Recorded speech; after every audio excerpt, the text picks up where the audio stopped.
Prezados patriotas, é uma honra e um prazer recebermos aqui no canal hoje duas sumidades do petróleo, né? Estamos aqui falando com Felipe Coutinho, ele que é vice-presidente da AEPET, Associação de Engenheiros da Petrobras, uma das mais importantes associações contemporâneas em defesa da soberania nacional sobre o petróleo, né? Em defesa da Petrobras como empresa estatal, da Petrobras como peça-chave da nossa estratégia de desenvolvimento, da nossa soberania. E também estamos aqui com Rubem Gonzalez, que muitos de vocês já conhecem, vou muitas vezes no canal dele também, e agora ele vem aqui prestigiar aqui o canal Brasil Independente, não? E lembrando também que as fases geológicas do planeta, a periodização da história geológica, da história física do planeta, quando a gente vai ver, a gente vê que em outros momentos houve temperaturas ainda mais elevadas e não necessariamente uma maior concentração de carbono. Não existe nenhuma evidência científica de que uma maior concentração de carbono na atmosfera gera um maior aquecimento, né? Até porque o vapor d'água tem um efeito estufa muito maior do que o gás carbônico. Sem falar que o gás carbônico é o gás da vida. Essa demonização do gás carbônico é uma coisa completamente insana, até porque sem gás carbônico não tem fotossíntese, né? Sem gás carbônico não tem biomassa, né? Gás carbônico é importante. Não dá para demonizar, né? Outra coisa que o Rubão falou muito bem, essa demonização do agronegócio. Claro, ninguém acha que só com o agronegócio o Brasil vai se desenvolver. Não é essa a questão. Agora, o agronegócio, a exportação de grãos, é uma forma soberana do Brasil obter divisas para si, né? Quem demoniza o agronegócio acha que o Brasil vai conseguir dólares como? Com empréstimo externo? Aí vai ser muito pior, porque aí com empréstimo, com dívida externa, aí acaba a soberania do país. E fora que agronegócio não é opositor da indústria. Vamos tomar aqui a questão do petróleo, que é o tema de hoje. A Petrobras contribuiu muito para a expansão do agronegócio pela fabricação de fertilizantes. Quando a Petrobras fabrica fertilizantes dentro do Brasil, ela está abastecendo a demanda por fertilizantes da agricultura, ou seja, está contribuindo para um maior plantio.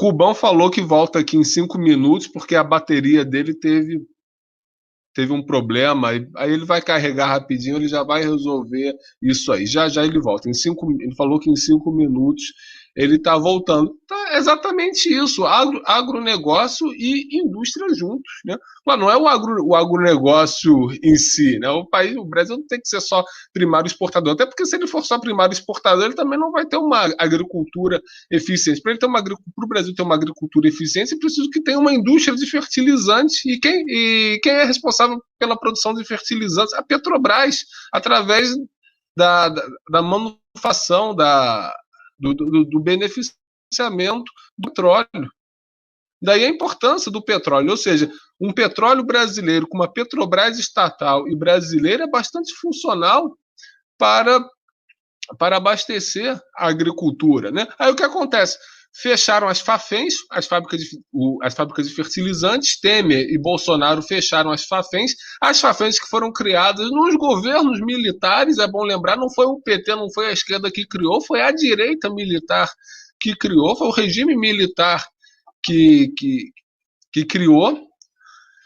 E aí o Temer e o Bolsonaro fecharam as fábricas de fertilizantes, obrigando os agricultores a comprarem fertilizantes de fora, ou seja, a comprarem dólar, ou seja, evadindo dívidas do Brasil, tirando dívidas do Brasil. O dólar deu uma paulada, né?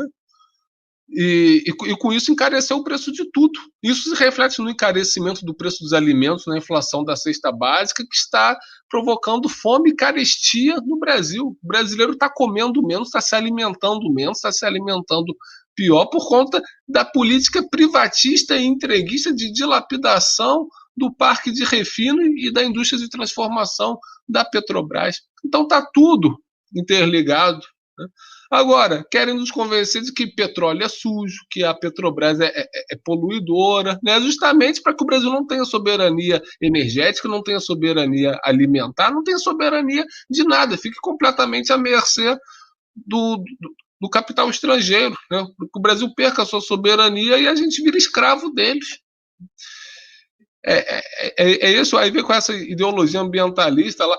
Lá no México, lá o presidente do México, López Obrador, está fazendo uma política excelente de reabilitação da Pemex, que é a Petrobras deles, que já foi quase completamente dilapidada desde os anos 80. O López Obrador botou a Pemex para construir refinaria de petróleo, está sofrendo muita oposição, a oposição de grupo ambientalista, né, oposição de grupo feminista, enfim, desses pós-modernismo todo. Está tendo um monte de primavera lá no México, lá para tentar derrubar o López Obrador. Por quê? Porque o López Obrador está usando o petróleo mexicano para refinar e transformar em utilidades para o povo mexicano. É isso que tem que voltar a ser feito aqui. Isso não é pauta da esquerda, não. Isso é pauta do Brasil. Tanto é que quem mais investiu na Petrobras, Getúlio era de esquerda? Não. Juscelino era de esquerda? Não. O Médici e o Geisel eram de esquerda? Não. E todos eles investiram na Petrobras, todos eles construíram a Petrobras. Essa Petrobras que a gente defende não é obra do PT, é uma obra histórica, é uma obra do Brasil, é obra dos estadistas que construíram um Brasil melhor, alguns eram de esquerda e tantos outros eram de direita. Mas acima dessa divisão esquerda e direita, todos eles eram nacionalistas, todos eles eram patriotas. E isso é o mais importante. Não basta ser de esquerda ou de direita, tem que colocar o país no centro, porque sem país não tem mais nada, né? O país é a base de tudo e a Petrobras é a base do país. Então, sem Petrobras não tem agricultura, sem Petrobras não tem infraestrutura, sem Petrobras não tem integração nacional, sem Petrobras não tem emprego de qualidade, né? Aí o que o Rubão falou aí, né? Que existe uma campanha sistemática de difamação contra os empregados da Petrobras, como se os empregados da Petrobras fossem marajás. É claro que os empregados da Petrobras recebem mais que a média do Brasil, porque o Brasil é um país subdesenvolvido, né?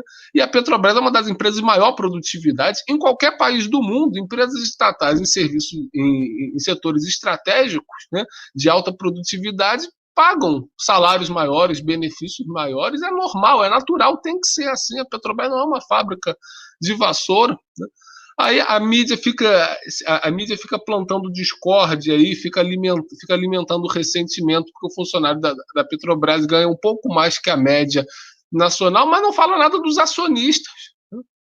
Não fala absolutamente nada dos acionistas das empresas, dos barões da privataria, que ganham fortunas de dinheiro sem produzir nada. O trabalhador da Petrobras está lá produzindo o combustível que você vai botar no carro, está lá produzindo o combustível do caminhão que vai levar o alimento para a tua mesa. E o acionista, e o fundo de investimento lá que compra a ação de empresa privatizada, está botando o que na tua mesa? Não está botando nada, pelo contrário, está tirando. Porque ele quer desfazer a estrutura material da empresa para pulverizar aquilo em ativos financeiros, né? Ele quer financiarizar a empresa, desmaterializar a empresa, comprometendo toda a soberania nacional de abastecimento, de produção, de distribuição, destruindo a indústria do país, de fato, e destruindo os meios de subsistência da população. Aí, desses lucros exorbitantes, a Globo não fala nada. muito pelo contrário, ainda exalta, né? Coloca a palavra dos investidores, ditos investidores, que eu não sei no que eles investem, porque investidor tem que investir em alguma coisa, né? E ninguém está proibindo ninguém de investir, não. Felipe Coutinho sabe muito bem disso.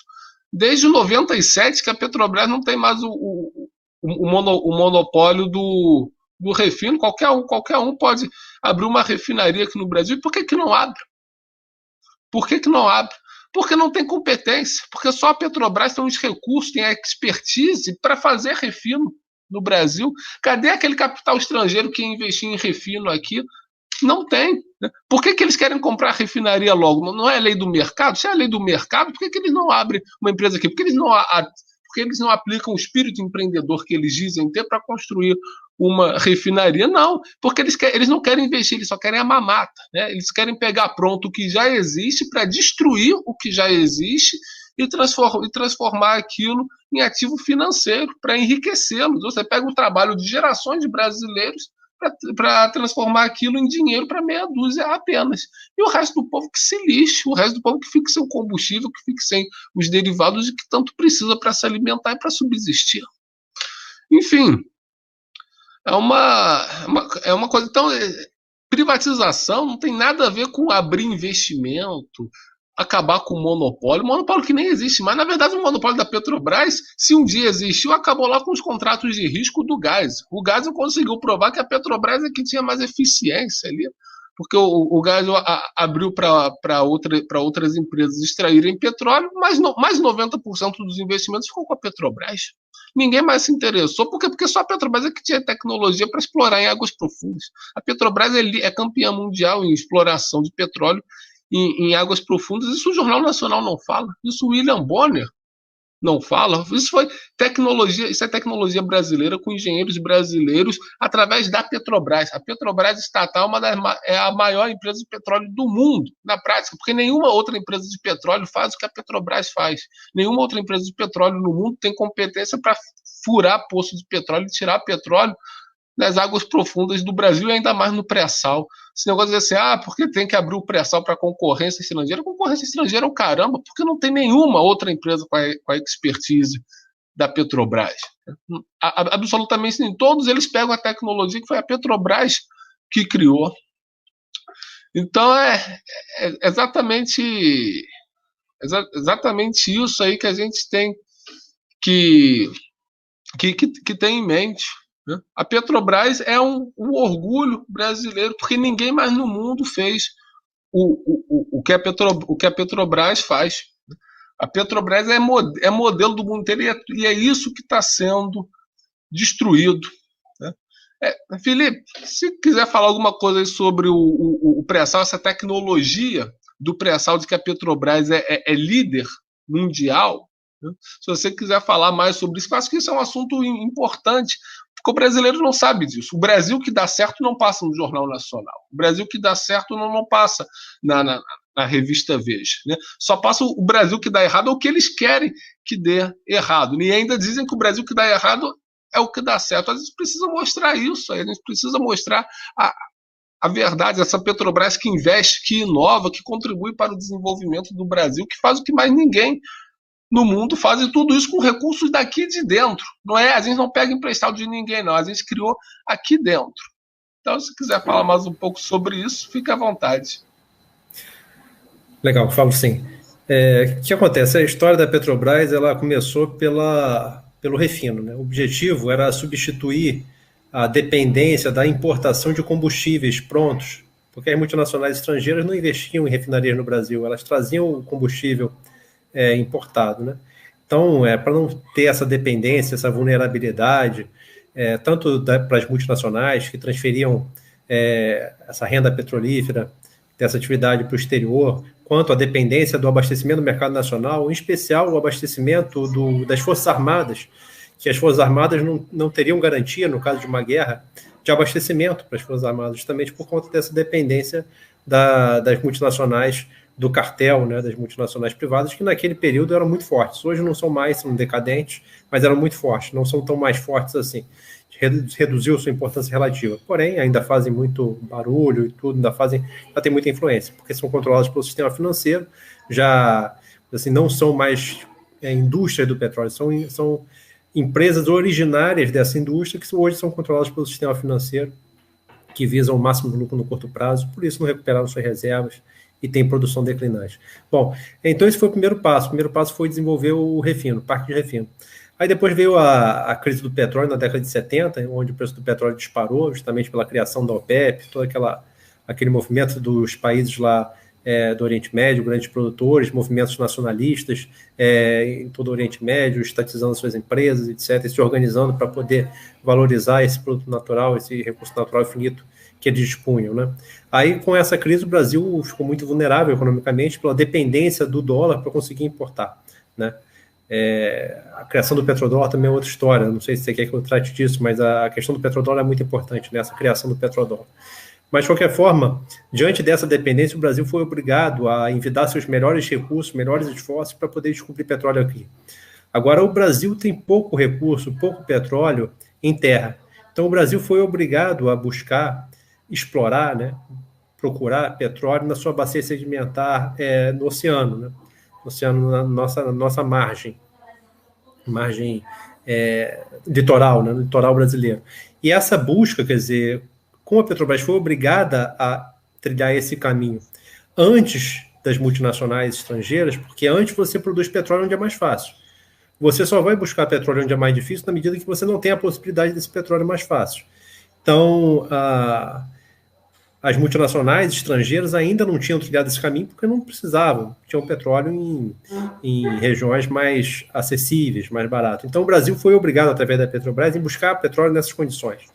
E diante dessa experiência, diante dessa iniciativa, com o sucesso dela, o Brasil foi conhecendo a bacia sedimentar brasileira, do Atlântico.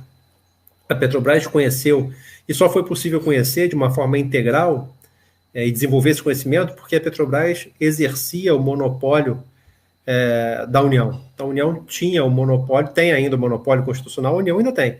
Acontece que a Petrobras perdeu o direito de exclusividade no exercício do monopólio, com uma medida aí num golpe que o Fernando Henrique deu, que inclusive foi aprovado pelo Supremo numa decisão que foi dividida, mas isso também foi algo inconstitucional, quer dizer, tirar esse monopólio, exercício do monopólio da Petrobras, que é, na verdade, o verdadeiro exercício do monopólio da União, foi um golpe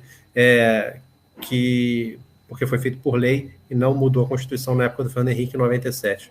Então, por causa dessa experiência, desse conhecimento gerado durante o período do monopólio, que a Petrobras pôde conhecer o potencial das suas bacias sedimentares no Oceano Atlântico, no nosso litoral. E a partir desse conhecimento que surgiu o desenvolvimento, quer dizer, a reflexão e o desenvolvimento da possibilidade de que haveria um petróleo abaixo da camada de sal. Então, foi por causa desse conhecimento acumulado do período em que a Petrobras exerceu o monopólio, que a Petrobras dominou, quer dizer, conheceu, modelou a sua bacia sedimentar, onde começou a produzir cada vez mais petróleo, no pós-sal primeiro, mas já desenvolvendo conhecimento e levantando a hipótese da existência do pré-sal, que teria sido, inclusive, a origem do pós-sal naquelas regiões onde não havia uma selagem de sal tão eficiente, tão perfeita, né? Então, foi por causa desse conhecimento acumulado dos brasileiros, dos geólogos, dos geofísicos, dos engenheiros de petróleo e todas as outras áreas da companhia que atuam integradamente para viabilizar o desenvolvimento da exploração e da produção, que a Petrobras foi capaz de formular essa hipótese e de ir lá e descobrir. Quer dizer, a própria Shell devolveu uma região que foi o campo de Libra, se não me engano, foi Libra, que ela devolveu como se fosse não comercial, e depois a Petrobras, na mesma região, no mesmo reservatório, descobriu o pré-sal em Libra. Então, isso mostra a capacidade da Petrobras, que foi criada justamente por isso, por uma necessidade e por uma competência que foi criada através do Estado empreendedor. Então, foi o Estado brasileiro, atuando na economia, em especial nesse setor, que, com técnicos formados no próprio Brasil e muitas vezes indo também fazer pós-graduação, estudar fora para viabilizar e acelerar a transferência de algum conhecimento que o Brasil não tinha na época. Então, todo esse conhecimento sendo aplicado, todo esse desenvolvimento que tecnológico que vem da aplicação, né? O conhecimento tecnológico é um conhecimento que tem que ser aplicado. Então, através da aplicação, da dificuldade, dos problemas, vieram as soluções, e a Petrobras se mostrou capaz, e isso, recentemente, aí foi demonstrado mais uma vez com a descoberta e a viabilidade do pré-sal, que tantos disseram que era algo que só estava na cabeça dos políticos, né? Aí depois disseram que não é que estava só na cabeça dos políticos, existe, mas é muito caro e a Petrobras é incapaz de produzir sozinha. Aí a Petrobras foi lá e produziu. Né? Não, então a Petrobras produz sozinha, mas isso daí não tem futuro porque é caro demais, isso daí não vai viabilizar, a Petrobras reduziu os custos. Então, na verdade, os defensores do interesse antinacional não desistem, não dormem, não descansam, mas são coerentes, né? Durante toda a história eles são coerentes. Eles são realmente entreguistas, são capazes dos interesses antinacionais, em especial de quem tem mais poder econômico, para quem eles se colocam à venda. Né? Então, essa história do pré-sal, assim, bem resumida.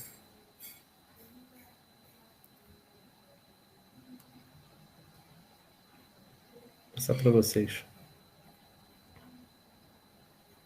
Perfeito aí, ó. Por favor, aqui eu estou tentando sanar esse problema aqui. Seja bem-vindo de volta, Rubem. Alguém até aqui falou que a bateria do seu celular é da Tesla. Rapaz, é da Tesla. É da Tesla. Cara, o meu celular, incrível, não entra esse programa seu. Eu tive que pegar o do meu filho às pressas e já estava bugado. Isso aqui está cheio de tudo quanto é vírus, tudo cheio de jogo. Está uma tragédia. Tá? E eu estou com 2% aqui, estou tentando ligar direto, abaixei a iluminação ao máximo e estou fazendo aqui. Outra coisa que a gente deve recordar e lembrar é o histórico mundial que nós temos, trágico, dos exploradores sem consequência. Porque a Petrobras tem um grupo de engenheiros e de técnicos de altíssimo padrão, estou puxando a sardinha, não, até porque a grande universidade de petróleo, criaram um monte de universidade de petróleo, mas a grande universidade de petróleo é a própria Petrobras.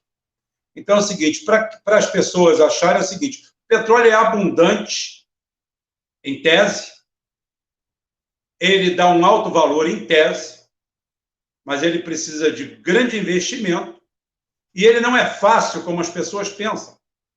Eu vou ter que dar uma explicação um pouco técnica aqui. As pessoas acham que o petróleo é aquele desenho bonitinho, que você faz um furo e lá embaixo tem um oceano de petróleo. Não tem. O petróleo está trapeado no meio da rocha. Né? E quando você faz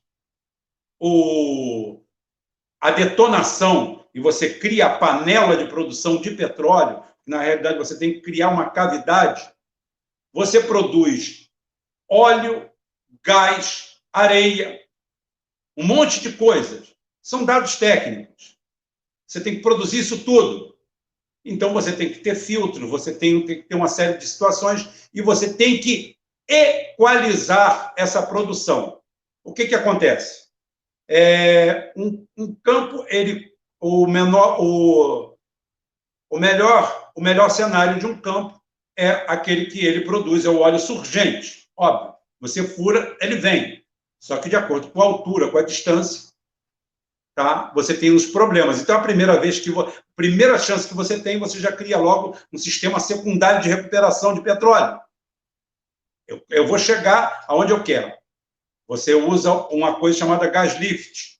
Você injeta gás no meio da coluna e diminui a pressão hidrostática, a pressão que o óleo tem na linha inteira, desde lá de baixo, 3 quilômetros dentro da terra, até em cima, você alivia o peso daquilo ao você espumar esse óleo. Você cria uma emulsão, uma espuma, e você coloca esse óleo para fora com mais facilidade.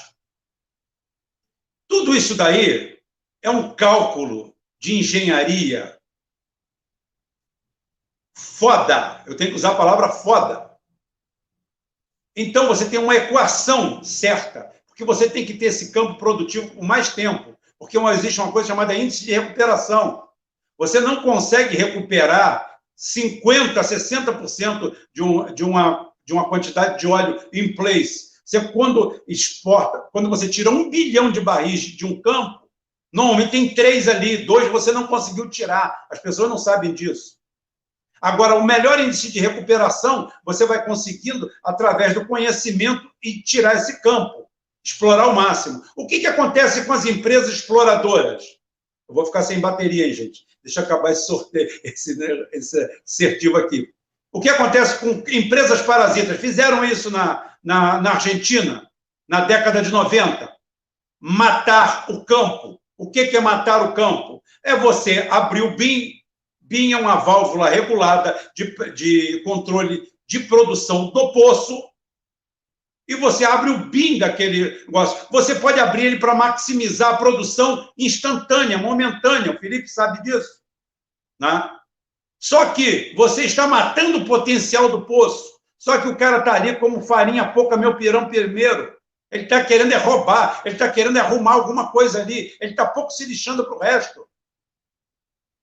Então, isso daí se chama exploração predatória.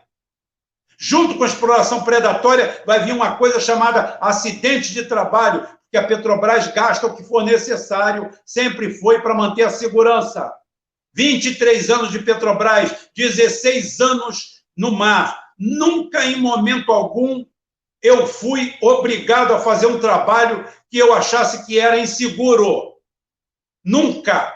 Nunca ocorreu isso. Sempre tive autonomia suficiente, porque eu era funcionário da Petrobras. Eu era a Petrobras. Agora, eu quero saber se um terceirizado contratado de uma empresa velhaca tem peito, tem moral, tem capacidade para fazer o que eu, como simples técnico mecânico, faria. Ou o Felipe, como simples engenheiro, dentro de uma organização grande como a Petrobras, faria. Direito de recusa. Não faço.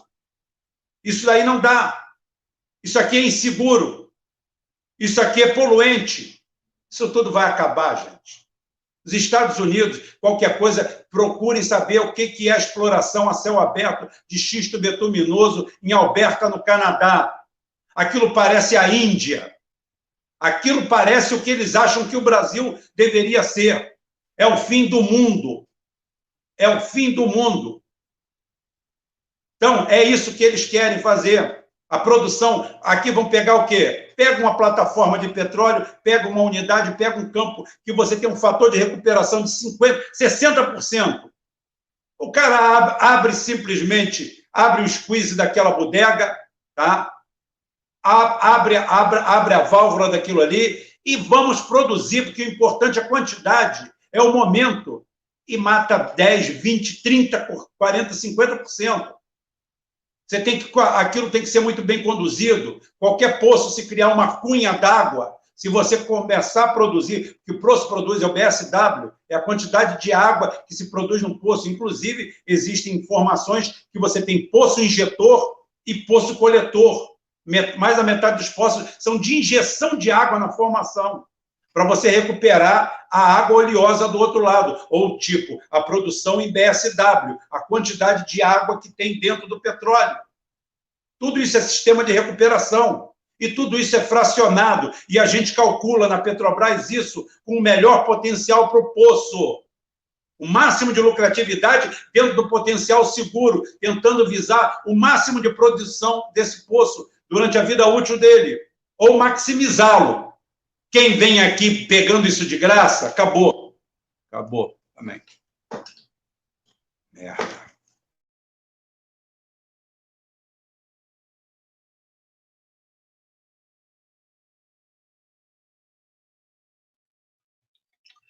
Mais uma vez, a CIA sabotando a brilhante exposição do Rubem Gonzalez, exposição de quem conhece a Petrobras por dentro, assim como o Felipe Coutinho também conhece a Petrobras por dentro, né?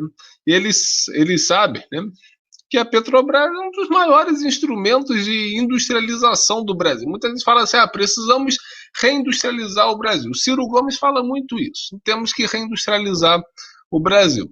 Tá bom, até o Guilherme do Vale aqui, né, tá comentando por que o Ciro Gomes não fala Nada disso. Ciro Gomes fala, vamos reindustrializar o Brasil. Mas como você vai reindustrializar o Brasil sem a liderança da Petrobras, sem a Petrobras liderar o refino e a distribuição?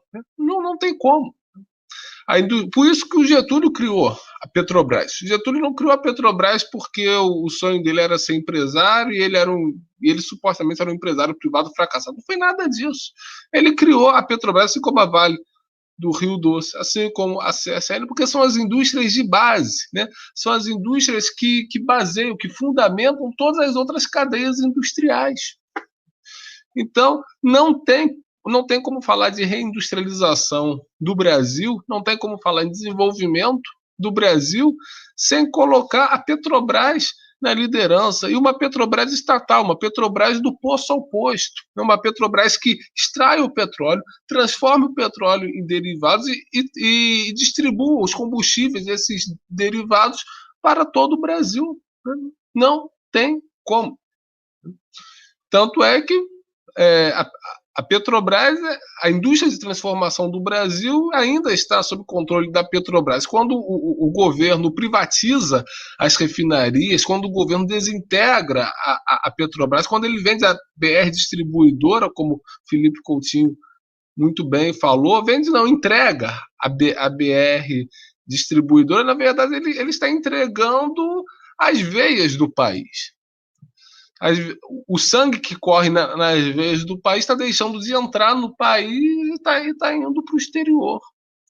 Você está subdesenvolvendo o Brasil. A Petrobras é instrumento-chave do desenvolvimento nacional. Então, pensar em industrialização do Brasil é pensar na ampliação da Petrobras estatal, é pensar na ampliação das suas atividades de prospecção, de perfuração, pensar na ampliação da sua capacidade de refino para baratear cada vez mais os combustíveis, portanto, baratear todos os custos no Brasil, já que os combustíveis, já que a nossa matriz de transporte é rodoviária, então depende diretamente dos combustíveis derivados do petróleo. Então é preciso nacionalizar essa produção e para baratear os custos. Mas a Petrobras não vai ter lucro, o acionista não vai ter lucro. Não é para ter mesmo, não. Porque a Petrobras não foi feita para ter lucro. A Petrobras foi feita para facilitar a vida dos brasileiros. E distribuir isso aí. Vamos lembrar que o símbolo da BR, né, a própria simbologia da BR já é um fator de integração nacional. Por qualquer estrada que você vai, em qualquer rincão do Brasil, está lá o seu símbolo BR ali para sinalizar que ali é Brasil, que ali tem uma empresa estatal que está alcançando todos os pontos do país, integrando para distribuir os insumos necessários para se fazer qualquer coisa ali. Então, a Petrobras é um instrumento de integração nacional, é um instrumento de desenvolvimento econômico, é um instrumento de desenvolvimento social também. Olha quantos projetos sociais e culturais a Petrobras investe.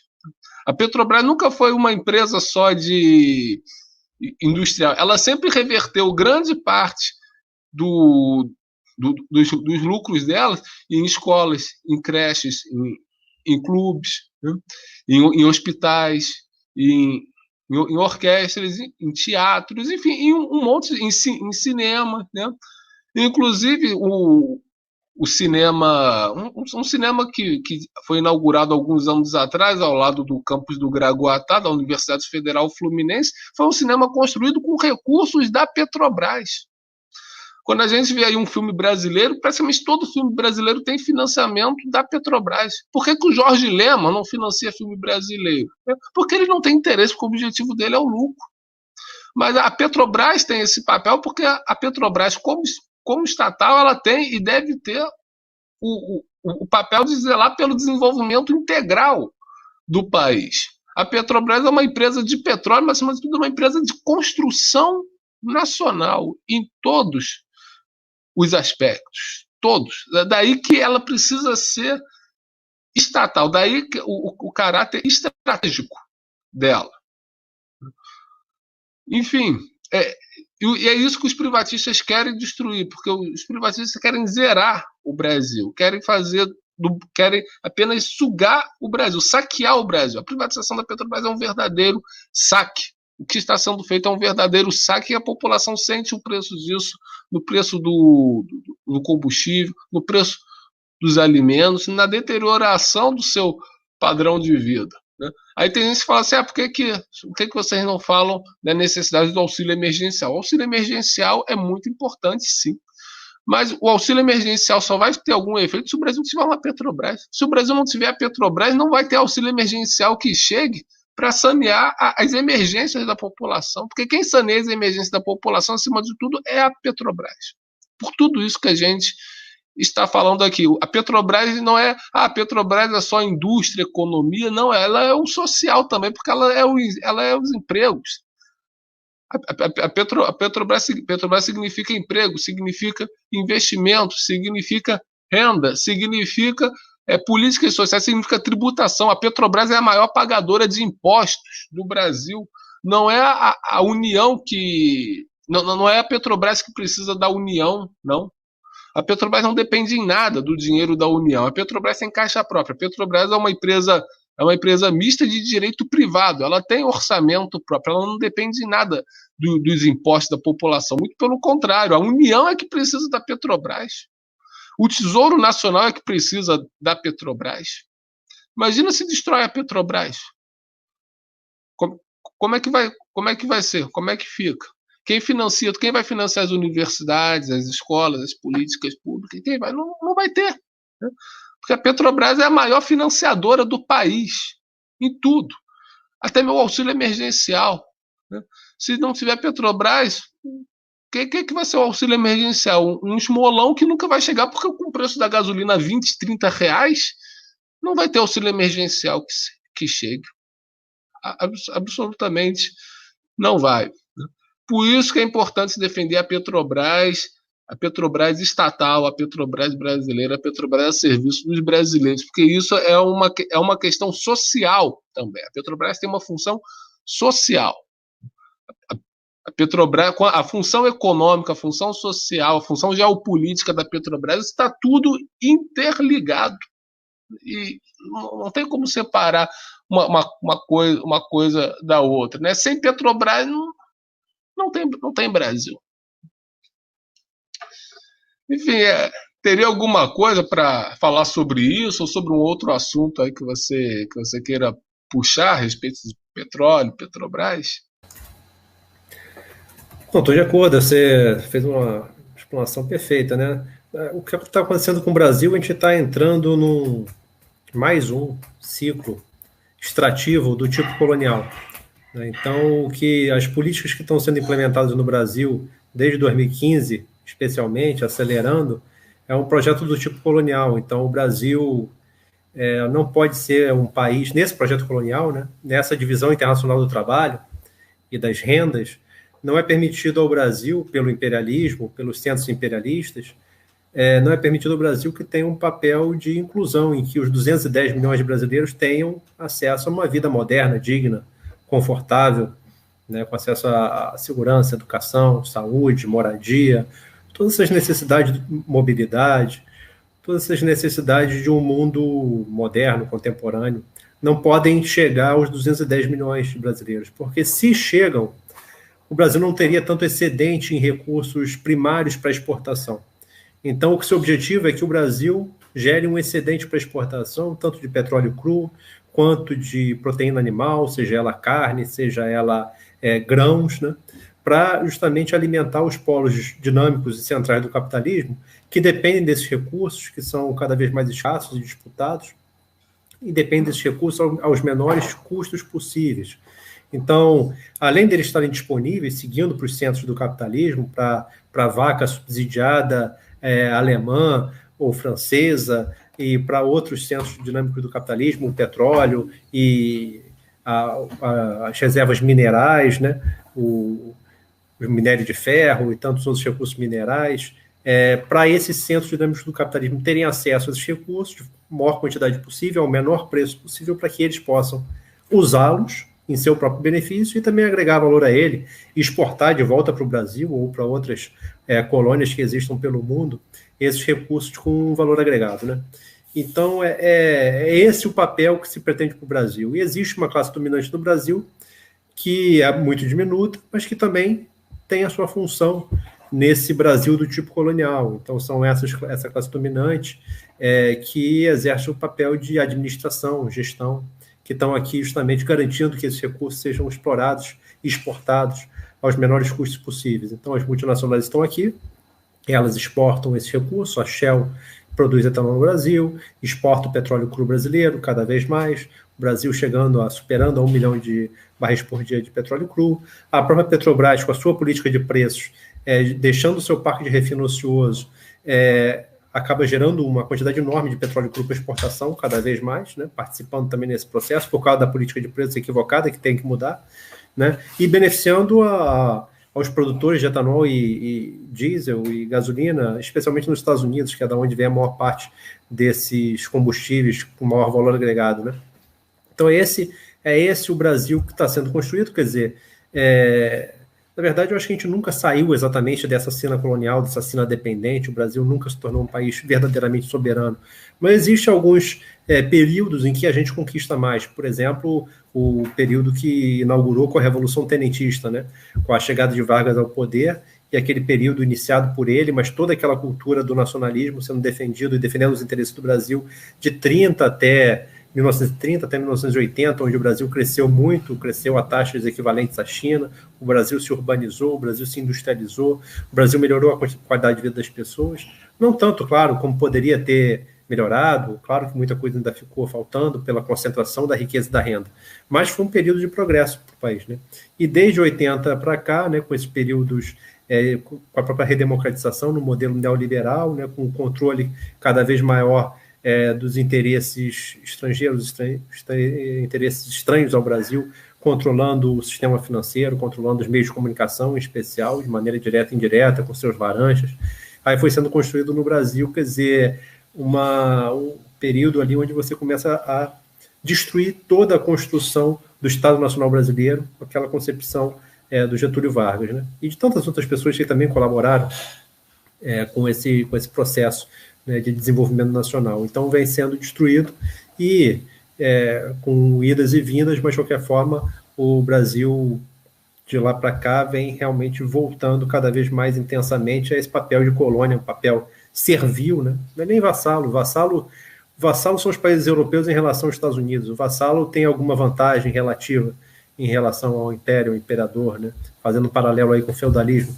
O Brasil nem pode se dizer, nem pode reconhecer o Brasil como um país vassalo. O Brasil é um país servo, né?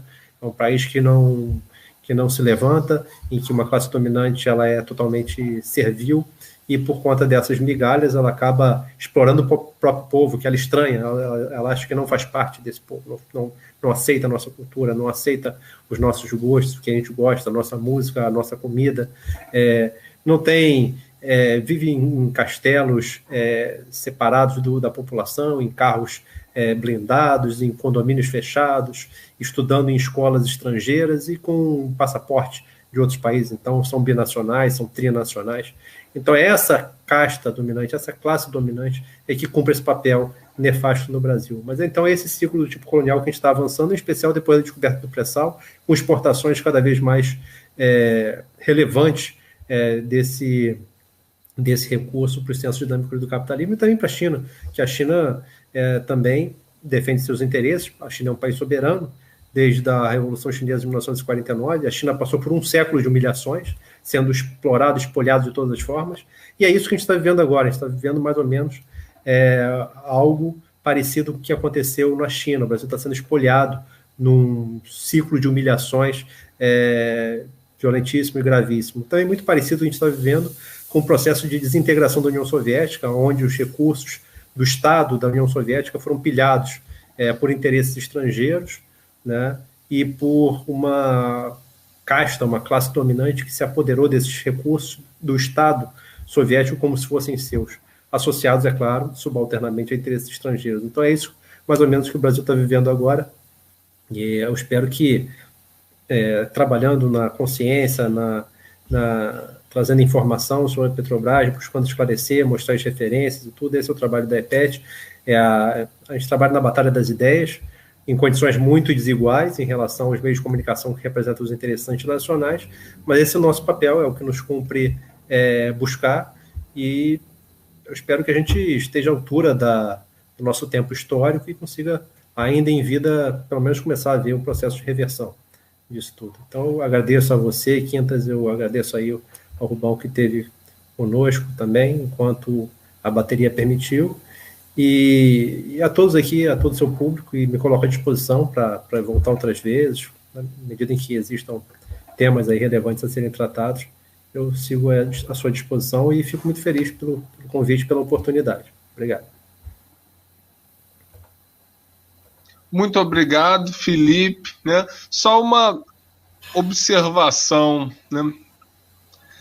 A China, quando passou pelo século de humilhação, a China foi invadida pelos britânicos. A China precisou ser invadida porque o imperador chinês não aceitou que a Inglaterra traficasse ópio para dentro da China. Ou seja, a China, o imperador chinês manifestou um ato de soberania, de defesa da sua população, e a coroa britânica, como maior patrocinadora mundial, maior patrocinadora histórica do tráfico de drogas no mundo, a coroa britânica é uma narco-coroa, né, uma narco-monarquia, né, uma monarquia fundamentada, baseada em cima de pirataria e drogas, é criminosa, é uma cleptocracia a monarquia britânica, até hoje, por sinal, nunca deixaram de ser isso. Né?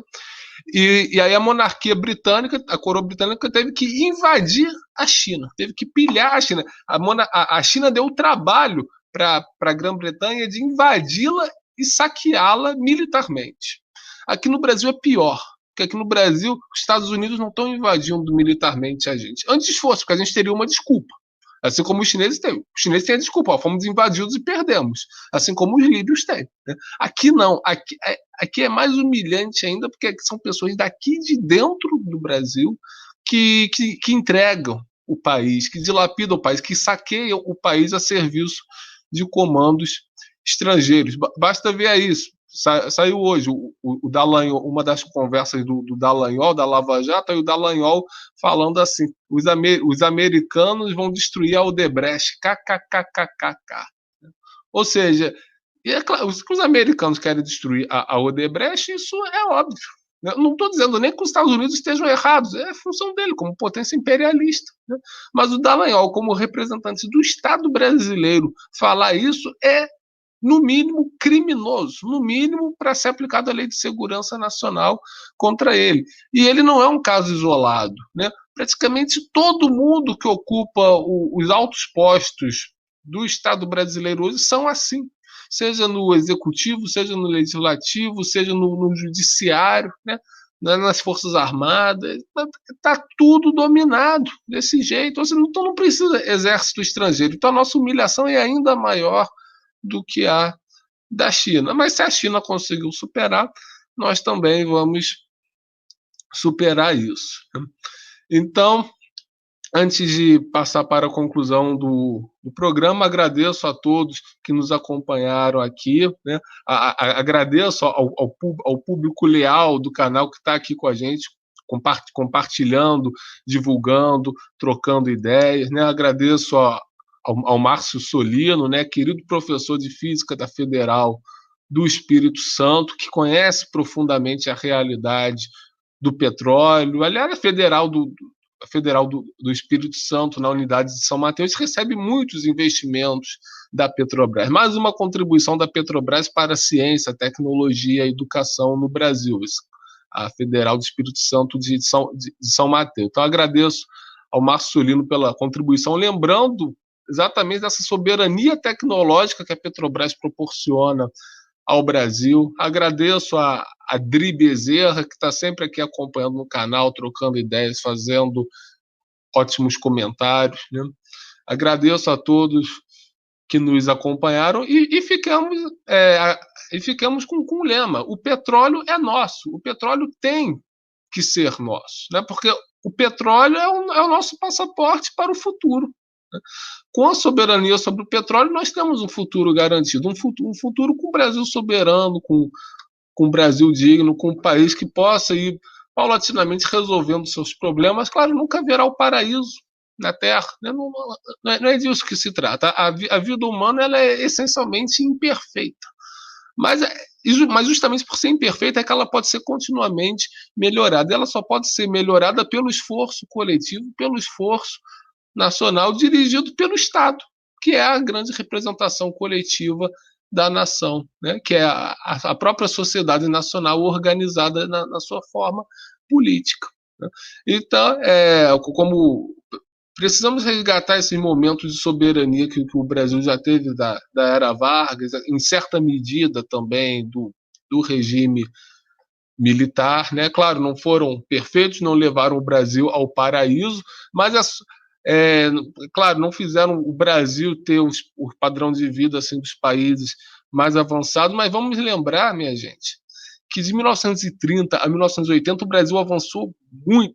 Olha o que era o Brasil em 1930 e olha o que se tornou em 1980. Nesses 50 anos, o que o Brasil não avançou em toda o que o Brasil não tinha avançado em toda a história dele, ele avançou nesses 50 anos. Então, a gente também não pode cair na tentação de comparar o nosso processo de desenvolvimento com o dos outros países na mesma época. Porque quando a gente olha para a França, a gente olha para os países do norte da Europa, esses países já fazem política industrial e planejamento desenvolvimentista há séculos. Há séculos. O Brasil começou a fazer em 1930, em condições internacionais muito mais desfavoráveis. Então, a gente avançou muito, mas muito mesmo. E nós estamos regredindo muito também. Mas nós precisamos resgatar esses princípios de soberania para nós reconstruirmos o país, e não só reconstruirmos, nós continuarmos avançando na construção do país para um país melhor. O Rubão voltou aqui. A CIA já permitiu a ele voltar, que a Mossad já permitiu a ele voltar. Voltei. Então, a gente já estava fazendo as considerações finais aqui. A palavra está contigo, fale aí as suas considerações, o que mais você tem a falar aí, né? Para nós passarmos aí para o encerramento do programa, para nós encerrarmos o programa. Então eu vou me ater única e exclusivamente a perguntas aqui, tá? O Adelmo fala sobre o fim do petróleo, a finitude do petróleo. Bem, a gente trabalha com essa hipótese há 50 anos. Só que a quantidade de petróleo que existe, claro, o petróleo cada vez está mais difícil, mais profundo, mais longe, uma série de coisas. Então, é o seguinte, agora, eu calculo que pelos próximos 200 anos, é um cálculo meu, a gente usa o processo de descoberta exponencial. Uma coisa é o seguinte, todo o petróleo fácil do mundo já foi encontrado. Agora, resta o petróleo difícil. O petróleo difícil realmente é o que o Brasil, onde a gente está debruçado. Porque, ao contrário do que as pessoas possam parecer, a sísmica não te diz aonde tem petróleo. A sísmica te diz aonde não tem petróleo. A sísmica te diz, aqui não tem. Aqui, a chance de ter é muito grande. A gente está bem avançado. A sísmica antes era quase analógica, né? Era um processo de cálculo, era um negócio, a tentativa e erro era muito grande. Inclusive, um outro detalhe é que o Brasil chegou a ter, talvez o Felipe tenha se dado melhor do que eu, mas a Petrobras, não sei como atualmente, mas a Petrobras era a empresa que detinha o maior índice de acerto no mundo em perfuração de campo de petróleo. E há um intervalo onde dá uma sombra e ali é feito um poço pioneiro. Depois é feito os poços de delimitação. E você tem mais ou menos calculado um campo de petróleo. A gente tem costume de dizer no petróleo que você só sabe quanto petróleo existe dentro de um campo depois que a produção acaba. Você soma tudo e fala assim, era isso que tinha. O resto são previsões. Inclusive outra situação é a recuperação de campos já maduros. Campos que já deram ou que tinham que dar e que entraram em produção de novo pela adição de novas tecnologias, chamado sistema de recuperação secundário. Ou seja, um poço de petróleo, normalmente você fura ele pega o gás que tem na formação, joga o petróleo para fora, tudo que tem para fora. Por isso que eu falei aquele detalhe lá atrás de extremo cuidado com a produção do petróleo. Extremo cuidado. É um cuidado que a gente, como Petrobras, sempre teve. A gente trata um poço de petróleo como um bebê. Tem uma equipe em terra de reservatório cuidando daquilo o tempo todo. Tem um monte de técnico lá em cima, com 20 anos de experiência, 25 anos de experiência, fazendo exatamente todo o cuidado, toda a acuidade profissional que a Petrobras tem, poucas empresas têm no mundo. Nos Estados Unidos, o petróleo é produto feito por rufião, por gente de baixo escalão, baixo treinamento. A qualidade dos nossos engenheiros e dos nossos técnicos é infinitamente superior a toda essa galhofa que vem dos Estados Unidos. Nossa qualidade de mão de obra é top, top, top, top. Eu falo que chega um momento que você numa unidade de produção, marítima da Petrobras, que quase tudo é marítima, você só tem engenheiro lá dentro, que todo mundo é engenheiro naquilo. O técnico é engenheiro, o engenheiro é engenheiro, todo mundo. O linguajar técnico é altamente qualificado, é sofisticado, e a gente entende do que está fazendo. Quando vem um aventureiro, chega lá... Eu lembro, por exemplo, na perfuração, a Petrobras, para criar um sondador, existia uma escola de perfuração em São Sebastião do Passé, na Bahia, que era a escola de perfuração da Petrobras. Deve estar tudo abandonado, a tristeza. Eu fiz curso lá. Em São Sebastião do Passé, na Bahia, tinha lá uma escola de perfuração. A Petrobras levava, se não me engano, era 11 meses para formar um sondador, um técnico sondador. Levava 5 meses para formar um torrista. Levava 3 meses para formar um plataformista. Enquanto isso, uma empresa gringa pegava um porteiro de boate, como eu conheci, porteiro de boate, leão de chácara, colocava lá, falava, é assim que faz, mais ou menos. E assim, eles quase destruíram a plataforma central de enxova, a SM6, sonda modulada número 6, que foi operada por uma empresa americana, Pozos, que em 1984 causou um acidente em que morreram 37 pessoas. Foi o maior acidente individual que nós tivemos. Provocado por quem? Por uma empresa contratada americana de perfuração. Naquele momento, a Petrobras se encheu de indignação, botou todo mundo para fora e criou o DPSE, Departamento de Perfuração do Sudeste, e entregou tudo isso aí ao DPSE, porque existia o RPSE, existia o departamento, o DPBA e o DPNE, Departamento de Perfuração do Nordeste e Departamento de Perfuração da Bahia. Foi criado o DPSE, Departamento do Espião Sem Esperança, eu falei até aqui fora do ar, que a gente trabalhava, e tinha o RPSE, que era a Região de Produção do Sudeste. Isso antes de criarem as EIP, essa máquina de corrupção dentro da Petrobras. Sistema de EIP. Antes disso tudo, a gente tinha regiões, e era assim que funcionava. Então, enquanto a Petrobras levava 1 ano treinando um operador de produção. Lá fora, um operador de produção é treinado em 15 dias e vamos embora. O comprometimento técnico que a gente tem com um todo dentro da Petrobras é único. Como eu falei, eu falo com carinho, eu falo com amor da Petrobras, eu falo com essa universidade a céu aberto. Eu falo que na Petrobras até o varredor é engenheiro de varreção, porque é ali que a gente faz. Então é o seguinte, respondendo a outra pergunta aqui, deixa eu só matar aqui, a Liliana Toso me pergunta sobre a P36.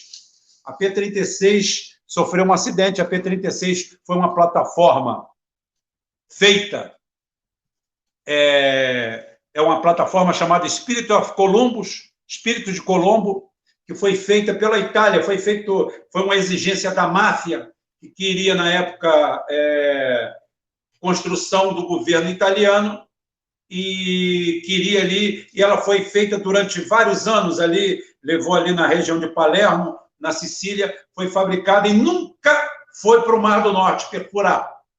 Ela era uma plataforma de perfuração e produção, era uma plataforma de sistema antecipado de produção. Tá? Sistema antecipado de produção é quando você perfura e você ali mesmo tem uma pequena planta para produzir. Bem, a Petrobras compra a Spirit of Columbus e transforma ela na P36 e contrata aí, faz uma licitação fajuta, bandida, canalha, aonde quem ganha é a Marítima, do senhor German Efomobrick, aí, um aventureiro, eu falo que ele é primo irmão daquele pessoal do Faroeste Caboclo. Ele é um sionista colombiano, boliviano, que veio para o Brasil, era arriscador naval e não se sabe como virou dono de uma empresa de petróleo que não tinha nada, tinha um escritório, mas todos os contratos que havia dentro da Petrobras, todos os contratos do GDEP, Gerência de Desenvolvimento de Novos Projetos da Petrobras, criado pelo Fernando Henrique Cardoso, o qual eu participei, fui supervisor, tá, fiscal e gerente dentro do GDEP. Tá? Então, é o seguinte, criaram isso aí e contrataram e compraram essas empresas, contrataram essas plataformas e a P36 foi dada para essa empresa. Aí, essa plataforma chegou no Brasil no sistema Turn & Key. Turn & Key é quando você compra uma plataforma contra uma unidade e alguém te entrega a chave e fala assim, good luck, boa sorte, vá em frente, que está 100% operacional. Bem, a P36 chegou no Brasil com 1.800 pendências. Não é uma, nem duas, nem 10, nem 5.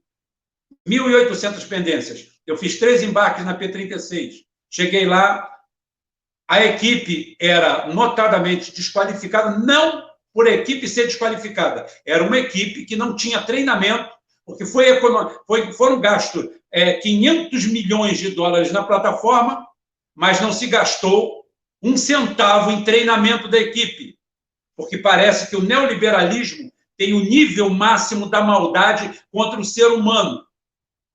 Tudo que pode ser cortado, o grande acidente da Baía de Guanabara, da Reduc, que acabou com o ecossistema da Baía de Guanabara, foi fruto da reengenharia. Algum canalha, um bandido, eu tenho o nome dele aqui, não vou citar, né?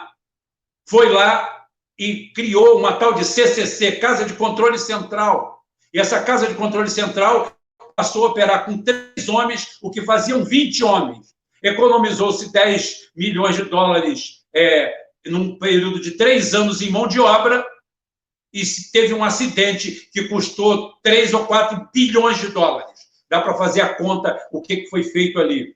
Então, porque sempre há uma engenharia perversa contra o ser humano dentro do neoliberalismo. Não tem aquele negócio de toma o teu e cala a boca, não. Não. Ao mesmo tempo que eles praticam o roubo, o assalto, a faina, a limpeza, eles praticam atos de maldade contra o ser humano. E a P36 tinha uma equipe totalmente destreinada, principalmente a equipe de manutenção. Posso falar isso, mas eu teria que me aprofundar muito. Eu tive lá, fiz 3 embarques, encontrei tragédias. A plataforma, a cada 1 hora ou 2 horas, tocava alarme de incêndio, alarme de abandono, destruição da plataforma, tudo. Aquilo ali eram bugs. Bugs. Ninguém levava mais a sério um alarme de abandono na P36. Eu estive lá. Eu sei o que eu estou falando. Tá? Eu sei o que eu estou falando. E quando aconteceu o acidente, foi um conjunto de ações, um conjunto que a gente sempre fala que um grande evento tipo Titanic, tipo a P-36, ou qualquer coisa em que pese o número, vamos dizer assim, de mortos ter sido muito menor na P-36, mas a magnitude do acidente é igual, é idêntica. Você descobre a rede de eventos que fez com que ela afundasse. E nesse afundamento morreram 11 pessoas. Eu conheci a maioria. Destaque especial, se eu tiver que falar de alguém, eu vou falar do Serjão. Sérgio foi meu aprendiz. Sérgio Santos Souza, Serjão, baiano, gente boa demais. Eu me emociono quando falo nisso. Eu nunca falei dessa forma, nunca falei desse jeito. Serjão foi meu aprendiz na P20. Eu treinei ele para ser o operador master da Praça de Máquinas com a engenheira Cristina, ela me deu essa missão, e o Serjão conseguiu transferência para lá e encontrou comigo lá. E eu, falando com ele, estou aqui, estou gostando, e ele foi uma das vítimas. Inclusive, o Serjão foi o único corpo recuperado, além do Sérgio Santos Barbosa, eletricista, que morreu no centro de tratamento de queimados da aeronáutica, se não me engano. E o Serjão foi o único que teve o corpo recuperado, porque os outros, o Adilson, Charles, Manuel, Ernesto, Geraldo, Josevaldo, Laércio, Luciano, tá? Mário Sérgio, todos eles afundaram junto com a plataforma. Um crime cometido por uma diretoria canalha, já bandida e neoliberal. E não deu em nada. Chamaram uma empresa Stolt, não para recuperar a plataforma, mas para afundá-la de vez. Eu ainda vou falar muito sobre essa plataforma. Deixa o meu processo acabar na empresa, porque eu vou contar bastante coisa sobre isso aí. Eu conheci todos eles, mas o Sérgio é especial, porque o Sérgio trabalhou meses comigo.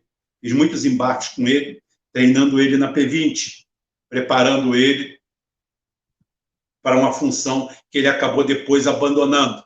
Abandonou para ganhar a morte em outra unidade. Mas a vida da gente é assim. Quem trabalha em plataforma, quem trabalha em petróleo, ouviu, Giraldelli, seu saco de merda, seu saco de bosta, seu vômito, seu lixo.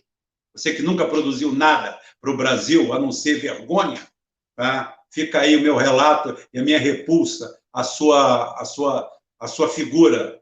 Tá? Então, eu me sinto representado por essas pessoas que morreram e outros tantos que morreram.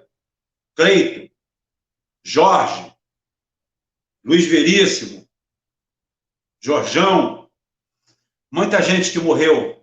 Uns morreram imprensados por BOP, outros morreram porque explodiu uma linha na cara deles, outros morreram porque uma chave flutuante escapuliu, pegou no meio, outro caiu da torre, outro... E assim vai.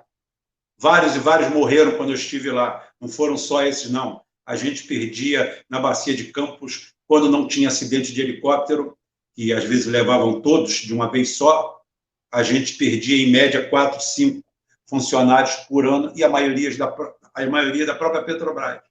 O setor de perfuração era uma carnificina, era brabo. Hoje, graças a Deus, tem muita automatização, melhorou muito. Naquela época era brabo. Mas eu tenho orgulho. Eu tenho orgulho de tudo que aconteceu, de tudo que eu passei, de tudo que eu aprendi. A Petrobras fez de mim outra pessoa, fez de mim outro ser humano. E hoje me dá muita tristeza ver essa gente fazendo isso com a empresa. E eu vou continuar do meu jeito aqui, falando do meu jeito, da minha forma, e como eu falei, e vou falar, e vou repetir, eu já não ligo mais para mudar o mundo. Tá? Eu unicamente já me contento com que o mundo não me mude. Talvez tenha mais alguma pergunta aqui. Alguém aqui perguntou sobre Fábio Santos, sobre uma aula de perfuração. Depois a gente vem aqui falar isso. Eu falo sobre tudo isso aí, não tem problema nenhum, não. Só o Felipe me chamar aqui de novo, ou a gente lá, eu falo tudo, como é feito processo de produção, como é feito o processo desde a sísmica até o poço. Uma aula técnica a gente faz aqui, não tem problema não. Tá? Vou ficar devendo essa. Felipe, entrego a bola, tá bom? Foi muito bom ter conversado com vocês, bacana, sempre à disposição. Muito obrigado, Rubem, pelo depoimento comovente, emocionante, esse depoimento. Infelizmente, criaturas como Paulo Giraldelli nunca vão saber o que é isso. Nunca vão saber porque eles não sabem o valor do Brasil, eles não sabem o valor dos esforços de gerações de brasileiros, eles não sabem o valor da brasilidade, não sabem, não querem saber, não admiram, porque se eles têm pátria, a pátria deles não é aquilo. O sentimento deles não está aqui, diferente do sentimento de você que contribui muito para construir esse país, diferente do Felipe Coutinho, que contribui muito para construir esse país. Né? Então, essa conversa aqui foi uma verdadeira palestra, uma verdadeira aula magna sobre aquilo que é a Petrobras, o que significa a Petrobras para o Brasil. Né? Aí eu volto àquilo que eu falava no início. A Petrobras não é só uma empresa, ela é patrimônio nacional do Brasil. A Petrobras está envolvida em tudo aquilo que diz respeito à construção do Brasil, né? Seja internamente, até mesmo externamente. Grande parte da diplomacia do Brasil, da política externa do Brasil, foi a Petrobras que ajudou a construir a aproximação do Brasil com a África e com o Oriente Médio, a projeção internacional do Brasil, a construção do Brasil como potência hegemônica no Atlântico Sul, a difusão de valores do Brasil pelo mundo, tudo isso a Petrobras foi decisiva, né, para construir, né, a construção de um Brasil mais forte, socialmente mais justo para dentro, de um Brasil desenvolvido, de um Brasil integrado. Tudo isso a Petrobras conseguiu de um Brasil que produz alimentos para o seu povo, que alimenta a sua população. A Petrobras está diretamente relacionada com tudo isso, de fomento à cultura do Brasil, de fomento às atividades sociais, ao esporte brasileiro. Onde tem Brasil, tem Petrobras. A Petrobras está envolvida em todos os aspectos do Brasil. A Petrobras é construtora do corpo e da alma do Brasil. Entregar a Petrobras para o estrangeiro, essa sanha privatista, esse culto fanático do privatismo que destrói o Brasil, destrói todo o Brasil. É destruição completa. A privatização da Petrobras não é uma questão ideológica, é uma questão de criminalidade. Quem defende a privatização da Petrobras é um criminoso e tem que ser tratado como tal. Quem defende a Petrobras como empresa privada, empresa desligada dos interesses, dos destinos do Brasil, é absolutamente criminoso. Porque você pode ser o que você quiser, você pode ser liberal, socialista, comunista, anarquista, o que for, mas tem que defender a Petrobras como empresa estatal do Brasil, senão está incorrendo em crime e ato de traição à pátria, porque o chão que a gente pisa, o ar que a gente respira, os valores que a gente tem, o jeito como nós somos, como nós vivemos, as nossas potencialidades, tudo isso depende diretamente da existência da Petrobras como garantidora e construtora da soberania do Brasil, porque sem soberania o país não é nada, e sem a Petrobras o Brasil não tem soberania. Sem a Petrobras seremos todos escravos, né? O que está acontecendo na Líbia agora, da população líbia sendo escravizada, é o que vai acontecer com o Brasil, com o desenrolar dessa destruição criminosa, psicopata da Petrobras. Por isso que o petróleo tem que ser do Brasil, a Petrobras tem que ser do Estado brasileiro a serviço do brasileiro. Não tem como transigir nessa questão. Isso é ponto, não é ponto para se negociar. Não é. A Petrobras, como empresa estatal a serviço do Brasil, a serviço dos brasileiros, é cláusula pétrea da cidadania. Não tem como ser cidadão brasileiro se não concordar com isso. Quem não concorda com isso não tem condições de ser cidadão brasileiro. Então, ficamos por aqui. Agradecemos a todos aí que nos acompanharam. Agradecemos a todos que nos acompanham regularmente. Aí, Sebastião Oliveira também está sempre aí nos acompanhando, fazendo ótimos comentários, né? Agradeço ao Felipe Coutinho pela disposição em vir aqui compartilhar o seu conhecimento, compartilhar o seu amplo conhecimento sobre o que é a Petrobras, desmistificando as mentiras contadas pela mídia, pelos financistas, pelos liberais sobre a Petrobras, mostrando que são mentiras, que não tem absolutamente nenhuma correspondência com a Petrobras, que a Petrobras não está falida, a Petrobras não está insolvente, a Petrobras não deixou de dar lucro, né?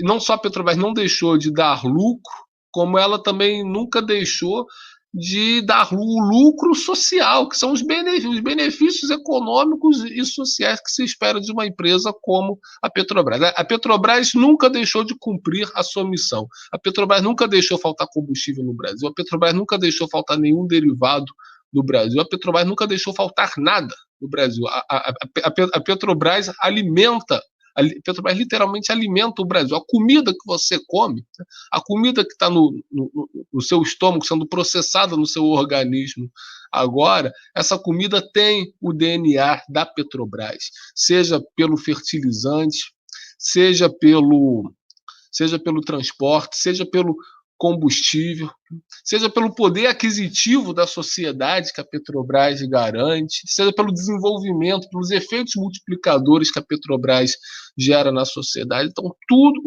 o que a gente come, a nossa subsistência física e a nossa existência cultural, social, moral, tudo está diretamente ligado à existência da Petrobras. Por isso que a Petrobras não é só empresa. A Petrobras é patrimônio, a Petrobras é patrimônio nacional, a Petrobras é fator de construção do Brasil, faz parte do corpo e da alma do nosso país, e isso não tem preço. Absolutamente não tem preço, mas tem uma importância gigantesca, incomensurável, que está muito acima de qualquer relação de mercado. Isso é a nossa própria existência como povo, como pessoas e como país, o que a Petrobras garante. É isso que o Felipe Coutinho explica, é isso que o Felipe Coutinho cotidianamente luta para explicar nos seus brilhantes artigos da EPETS. É isso que o Rubão está sempre explicando no seu canal, nas suas apresentações. É isso que eu procuro trazer para cá, e contando com o apoio de pessoas ainda mais qualificadas, como o Felipe Coutinho e o Rubão, que lidam diretamente com a empresa e sabem in loco, né, da importância dela, dos processos dela, de como a Petrobras não é importante. A Petrobras não é só importante para o Brasil, a Petrobras é fundamental, é essencial. Sem Petrobras não tem Brasil. Sem Petrobras a gente não existe. Então, fico por aqui. Agradeço a todos, ao público, ao Felipe, ao Rubão. Estou disponível aqui para uma próxima conversa. Aqui o canal estará sempre aberto para o Coutinho, para o Rubão, para todos vocês aqui, né, Então, numa próxima oportunidade, aí, seja sobre a Petrobras ou qualquer outro tema, estamos disponíveis aqui, estamos abertos para fazer essa divulgação, para fazer esse combate pelo Brasil independente, pelo Brasil de todos nós, pelo Brasil para os brasileiros e não para os gringos imperialistas. Muito obrigado a todos, um grande abraço.